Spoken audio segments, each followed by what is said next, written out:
sitting down to breakfast. I usually have a smoothie, but this morning I decided that I really wanted some toast. The kids have been making toast lately, and it's been looking really good. So I made some toast and some tea. So this is the chatty portion of the vlog. As you guys, if you guys have been following us, you saw that Alana's tonsils are really, really swollen. And we knew this. The doctor had said that her tonsils were swollen at her, like, 3-year-old, I'm going to say 3-year-old check. No, 4, when she first turned 4, because she's about to turn 5. So her 4-year-old doctor's appointment, they said that her tonsils really swollen and that probably eventually she's going to have to get her tonsils removed because it's like sleep apnea. And we asked them, should we do it now? And they were kind of like, our doctor is really cool. Like, I love Dr. Starr. He was like, well, just watch her, you know. So I just feel like it went from, oh, okay, she snores, to like, now I'm in the scary zone. You know, the doctor said that it may be strep throat. The culture actually came, her tonsils are huge, you know, but the culture came back.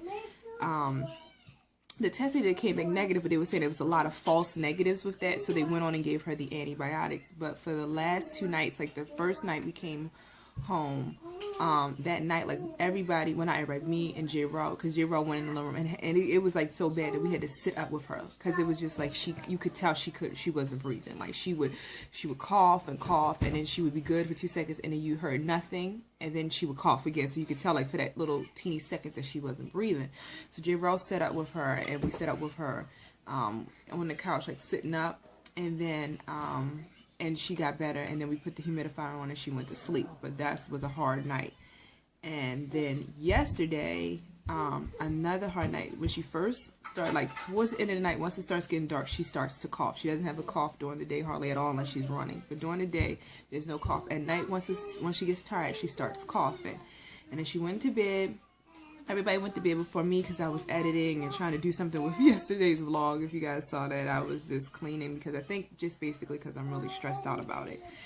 And then by the time I started when I went to bed, like around 1, that's when it started again. Like maybe, I think I slept for like an hour, maybe 2 or 3, it started again with the coughing, and you could tell she couldn't breathe.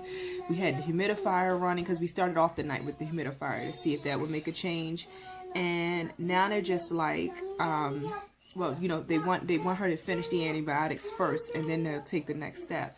So she's been home because she probably could have gone to school, but she has like some crust in her eyes. I'm not sure if that's from the infection. I just didn't want whatever she had to give to anybody else. And honestly, I don't feel comfortable. I'm scared if she runs too hard, because it's really to the point where I really feel like she can't breathe. Like it's scary. And I'm like, at night, I'm scared to really go to sleep, because what if she like stops breathing? Like, it's just really hard. So what ended up happening is that she was coughing and coughing again, and then some way it just clicked on me. I remember watching people with sleep apnea, and they never, or watch a movie, and they said it's not good for them to lay flat. So what I did was I put 2 pillows behind her and kind of propped her up, and she slept the rest of the night better like that. But that is scary. Like, to me, that is very scary.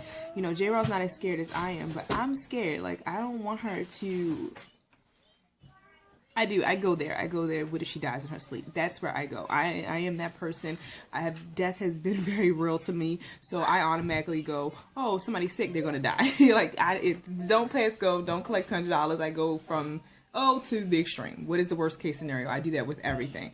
And I know that. But another thing that it is for me is, like, I have to be very mindful, because even that Wednesday, I think it was Wednesday, when she was going through that, every time I got up with her, I'm an emotional eater. So every time I got out with her, that would be a reason for me to get up and go into the kitchen and get something to chew on, because I felt like, okay, I need to eat something. And something that's not right. I know it's not right.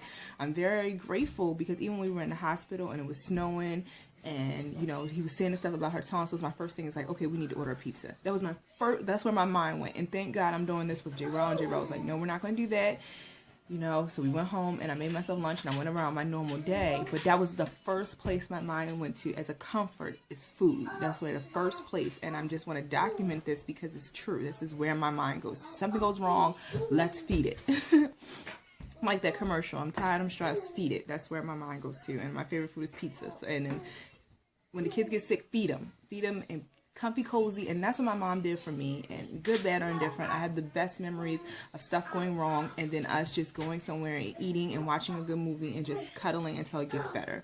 So I know that's not the best way to deal with things, but that's where my I guess my child brain goes to, but now my adult brain is trying to take over, and I want to teach my kids that's not how you have to, you don't have to, you know, pacify things with food. Bad to happen to her while she's sleeping or while she's at school or playing or anything. So that's where I'm at now. And that's the reality of this week. It's been a very scary moment for me, I guess.